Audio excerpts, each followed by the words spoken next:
Hi grade 10 students. So once again, welcome to our video lesson. Okay, so this video is a continuation of the lesson solving quadratic equations by extracting the square roots.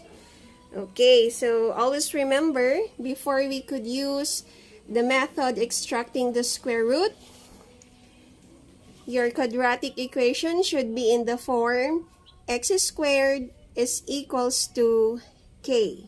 Okay? So on the left side is only your quadratic term, and on the right side would be your constant term. Alright?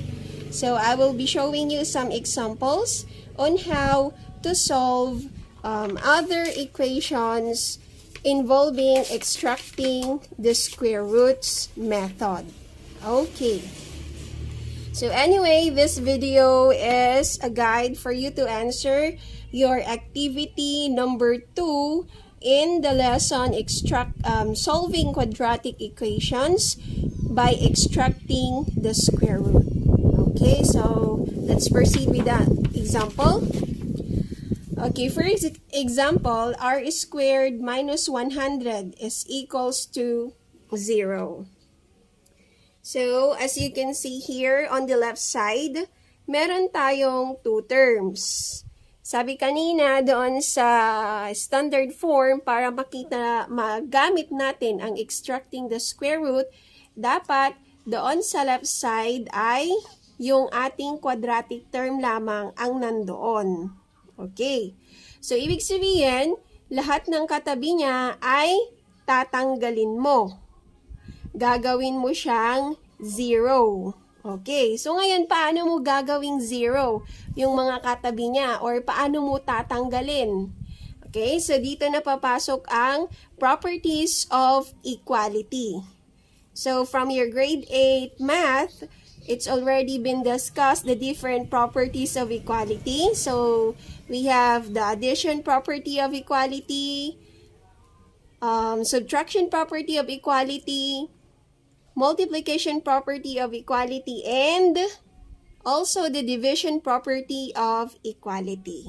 Okay, so let me show you how to solve this example using property of equality. Alright, so gaya nga ng sinabi natin, first goal is to remove all the terms beside your quadratic term. Okay, so dito, in our example, we have 100. So ngayon, paano natin tatanggalin yung 100 na yan? Dapat magzi-0 ito. Alright, so for us to remove that, we will be using the addition property of equality. Okay, para mag-0 yung ating 100. Okay, bakit addition property equality ang ginamit ko? Bakit hindi po subtraction, ma'am? Okay, because in here, subtraction na siya. Alright? So, ang opposite ng subtraction ay addition. Okay? So, kailangan mong gamitin yung opposite niya para mag-0 yung tinatanggal mo. Okay? And also, don't forget na kung ano yung ginagawa mo doon sa left side, ganun din dapat ang ginagawa mo sa right side. Alright? So, since nag-plus ka dito sa left side, magpla-plus ka din doon sa right side. Okay? So, we have now r squared minus 100 plus 100 equals to 0 plus 100. Okay? So, now, simplify natin. So, itong negative 100 plus 100, this will become 0. So, wala na siya. 0 na siya. And then, just copy r squared equals to, what is 0 plus 100? Just simply 100. Alright? So, tignan nyo. Diba? Nasa standard form na siya. Okay, so we already have a quadratic term and a constant term on the right side. So we can now extract this equation. So, balik lang tayo dun sa first step. And sa previous video natin, you put a radical sign on each side. Simplify. So, square root of r squared is equals to r. And then, square root of 100 is just simply 10. Don't forget, positive and negative. So, this is the final answer. Alright, one more example. So, let's say we have x squared minus 99 is equals to 1. Okay, so ganun din. Yung left side natin, may kasama si quadratic term. So, therefore, kailangan nating tanggalin yung kasama niya using property of equality. Okay, ano yung operation dito? Minus. So, ang gagamitin natin ay yung opposite, that is plus or addition. Okay, so, x squared minus 99 plus 99 is equals to 1. Kung nag-plus ka doon, mag-plus ka din doon sa kabila. Ayan. And then, simplify. So, negative 99 plus 99, this will become 0. So, ang may iwan na lang sa left side natin ay yung quadratic term, which is x squared equals to, and then 1 plus 99, that is equals to 100. Alright. So, ready na siya. We can now use the extracting the square root method. So, again, step 1, put a radical sign, simplify. So, square root of x squared is x, and square root of 100 is 10. And always positive and negative. Okay. So, another example. Yan. So, in this example, we're plus naman yung nandoon sa gitna natin. Okay. So, x squared plus 1 equals to 19. So, goal natin, tanggalin yung katabi ng quadratic term. So, therefore, since plus tayo dito, this time, anong gagamitin natin? Yes, so magma-minus naman tayo on both sides. Ayan. So, minus 1 tayo dito, minus 1 ka rin dito. Okay. Then, simplify. So, positive 1 minus 1, that will give you a 0. So, may iwan na lang yung quadratic term natin. X squared equals to, what is 19 minus 1? Yes, that is 18. Okay. So, ngayon, ready to solve na ito by extracting the square root. Okay, so put a radical sign on each side. Ayan. So, ito, square root of x squared is simply x. Ayan. However, square root of 18, meron ba tayong exact value? Wala. So, ibig sabihin, ang 18 is a non-perfect number. Alright, so anong gagawin natin pag non-perfect number? Okay, so we will be identifying first the factors. At kukunin natin yung factors niya na may kasamang perfect number. So what are the factors of 18? So we have 18 times 1, ano pa? 9 times 2, what else? And 6 times 3. Alright, so may perfect number ba tayo? Yes, and that is number 9. Kaya ang kukunin natin ay yung 9 times 2. So, we just copy it here. Take the square root and then simplify. So, square root of 9 meron ba? Yes, of course, that is 3. How about square root of 2? Non-exact. So, just simply copy 2, square root of 2, then don't forget, plus or minus. Okay. Di ba ang dali lang? Now, let's have another example. So, we have 2s squared equals to 50. So, anong napansin ninyo? Okay. One term pa rin dito sa left side. One term din doon sa right side. However, mayroong kasama or katabi yung s squared natin. Di ba ang goal natin kanina, dapat ganito lang siya. Wala siyang kasama. Only the variable. Okay? So, ang gagawin natin, i-remove natin yung number 2. So, in this example naman, papasok ang division property of equality or multiplication property of equality. So, paano yun, ma'am? Okay.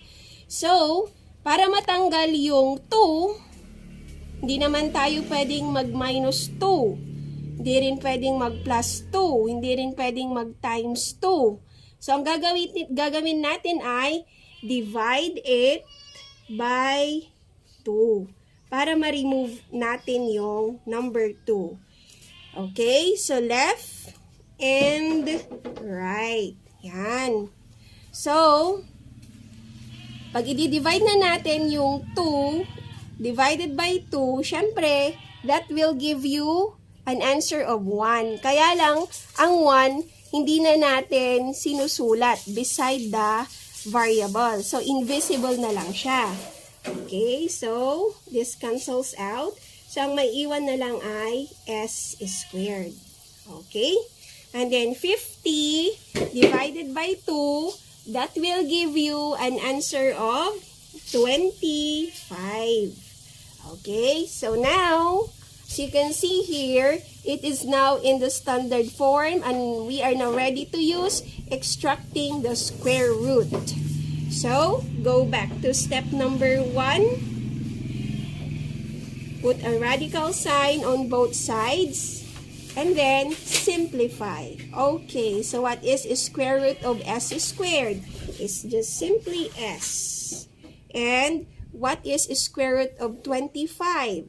That is 5. And then forget always positive and negative. Okay. So, next example. 2s squared is equals to 24. Okay, so gaya ng example natin dito, meron na naman siyang kasamang 2. So, we have to eliminate number 2 para ang maiwan lang ay yung mismong variable. Alright? So, again, we are going to use the division property of equality. So, divide to both sides. Bakit to ang ginamit ko dito? Bakit hindi ibang number? Kasi ang gagamitin mo kung ano yung number na katabi ng variable mo. Para mag-equal to 1 siya. Kung 5 yan, then divided by 5, both sides. Kung 10, divided by 10, both sides. Okay? So, in here, 2 ang number natin. So, we will going to divide it by 2. So, dito, sa left side, ang naiwan na lang ay ating s squared. At dito naman sa kabilang side, 24 divided by 2 is equals to 12. Ayan. So, ready to solve by extracting the square root. Alright? So, again, first step, put a radical sign on each side. And then simplify. So, square root of s squared is equals to s. And then equals to, okay, tignan natin, is 12 has a perfect square root? Wala. Okay? So, therefore, this is a non-perfect number. Ano ulit ang gagawin natin? First, we have to identify the factors and get the factors na mayroong perfect number. Okay. So, what are the factors of 12 once again? That is 12 times 1, 6 times 2, and 4 times 3. So, ano yung pipiliin natin? Yes, yung 4 times 3. Dahil yung 4 ay perfect number. So, copy it here. 4 times 3. You put a radical sign. And then simplify. So, what is square root of 4? That will give you 2. What is the square root of 3? Non-exact value. So, just simply copy it. Square root of 3 beside 2. And then forget positive and negative. Okay. Alright. So, I hope nasusundan ninyo. Next, last example. So, we have 4x squared minus 36 equals to 0. Ayan. So, as we can see here, again, may mga kasama ang ating quadratic term. So, ang goal natin ay tanggalin lahat ng mga kasama niya. Ayan. So, kung mapapansin nyo rin dito, diba, may kasama siya sa tabi at may kasama siya dito. So, ano ang una mong gagawin? Okay? So, ang una mong gagawin na operation is yung addition or subtraction before you go to division or multiplication. So, una, tanggalin muna natin yung 36. Okay? So, ano yung operation sa gitna niya? Minus. So, therefore, ano ang gagawin natin para ma-eliminate siya? Yes, so kailangan nating mag-plus 36. Alright, so don't forget what you are doing on the left side. Dapat ganun din ang ginagawa mo sa right side. So, plus 36 din. Okay, and then simplify. So, ito, 4x squared. Copy lang natin. And then, negative 36 plus 36, this will become 0. So, wala na yan. On the right side, 0 plus 36, syempre, 36. Okay. So, hindi pa tayo tapos. Dahil dito, yung quadratic term, may kasama pa siyang 4. Okay. So, anong gagawin natin? Yes. So, remove natin yung 4 by dividing both sides by 4. Ayan. Okay. So, 4 divided by 4 is 1. So, ang maiiwan na lang ay x squared. And 36 divided by 4, that will give you an answer of 9. Okay. So, okay na ba ito? Are we ready to solve it? Yes, kasi wala nang kasama yung ating quadratic term. Ayan. So, again, step 1, put a radical sign. Okay? And then simplify. So, what is the square root of x squared? Just simply x equals to the square root of 9, that is 3. Positive and negative. Okay?